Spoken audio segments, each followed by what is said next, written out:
వైసీపీలో ఒక్క నేత కూడా బయటకు రావడం లేదు. 5 ఏళ్లు పదవులు అనుభవించిన వారు ఇప్పుడు కనిపించటం లేదు.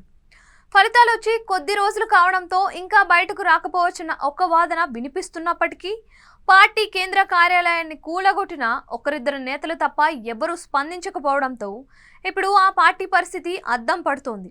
అధికారంలోకి రాకపోతే ఎవరికైనా ఇంతే పరిస్థితి అని అర్థమవుతోంది. నాడు తెలుగుదేశం పార్టీ పరిస్థితి కూడా ఇంతే ఉంది. ఇప్పుడు వైసీపీకి అదే పరిస్థితి తలెత్తింది.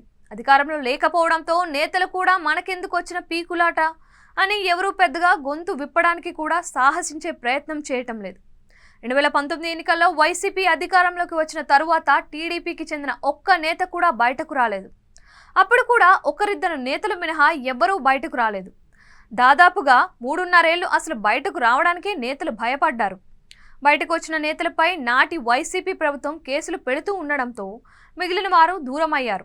అంతెందుకు 2019 ఎన్నికల్లో గెలిచిన 23 మంది ఎమ్మెల్యేలలో 4 వైసీపీ మద్దతుదారులుగా మారిపోయినా మిగిలిన 18 మందిలో ఒకరిద్దరు మినహా ఎవ్వరూ బయటకు రాలేదు. కానీ అప్పుడు చంద్రబాబు నాయుడు మాత్రం ఊరుకోలేదు. బయటకు వచ్చి తాను ఉన్నానంటూ కార్యకర్తలకు భరోసా ఇచ్చినా ఎవరూ అంత సాహసం చేయలేకపోయారు. పార్టీని గాడిలో పెట్టడానికి చంద్రబాబుకు దాదాపు 3 ఏళ్లకు పైగానే పట్టింది. ఒంగోలులో జరిగిన మహానాడు తర్వాతనే నేతలు బయటకు వచ్చి తమ నియోజకవర్గంలో కార్యకర్తలకు అండగా నిలిచారు. చంద్రబాబు ఇచ్చిన ధైర్యం వరుసగా అన్ని ప్రాంతాల్లో ఏర్పాటు చేసిన సమావేశాలతో పార్టీ ఒక దారిన పడింది.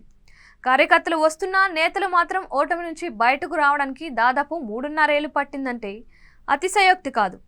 చాలామంది ఇతర ప్రాంతాలైన హైదరాబాద్, బెంగళూరు, మద్రాసు వెళ్లి తమ వ్యాపారాలు చూసుకున్నారు తప్పించి పార్టీ కేడర్కు నేతలు అండగా నిలిచిన వారు అతి కొద్ది మంది మాత్రమేనని చెప్పాలి. చంద్రబాబు నేతలను ఒక దారికి తేవడానికి చాలా కష్టపడాల్సి వచ్చింది. చివరకు గట్టిగా వార్నింగ్లు ఇస్తే తప్ప బయటకు రాలేదు. ఇప్పుడు వైసీపీ కూడా అదే పరిస్థితి. జగన్ తప్ప ఎవ్వరూ బయటకు రావడం లేదు. పేర్ని నాని, గుడివాడ అమర్నాథ్ వంటి నేతలు మాత్రం బయటకు వస్తున్నారు. నేతలు పూర్తిగా నైరాశ్యంలో ఉన్నట్లే కనిపిస్తోంది. ప్రభుత్వం ఇంకా పూర్తి స్థాయిలో తన కార్యక్రమాలు ప్రారంభించలేదు. కానీ ప్రభుత్వానికి వ్యతిరేకంగా ఎలాంటి ఆందోళన చేపట్టేందుకు ఇది సమయం కాదన్నది కొందరి నేతల వాదన అయినప్పటికీ కనీసం పార్టీ కేంద్ర కార్యాలయాన్ని కూల్చడంతోనైనా బయటకు రాకుండా ఉండటం ఎంతవరకు సబబని కేడర్ ప్రశ్నిస్తోంది. గత ఎన్నికల్లో టికెట్ పొంది గెలుపొందితే అధికారాన్ని ఎంజాయ్ చేసేవారని, అదే గెలవకపోయినంత మాత్రాన కేడర్ను మర్చిపోతే ఎలా అంటూ అనేక మంది సోషల్ మీడియాలో నిలదీస్తున్నారు. జగన్ 6 నెలల తర్వాత అంటే డిసెంబర్ నుంచి బయటకు వస్తారని అంటున్నారు. అప్పుడైనా నేతలు బయటకు వచ్చే అవకాశం ఉందా లేదా అన్నది తేలనుంది.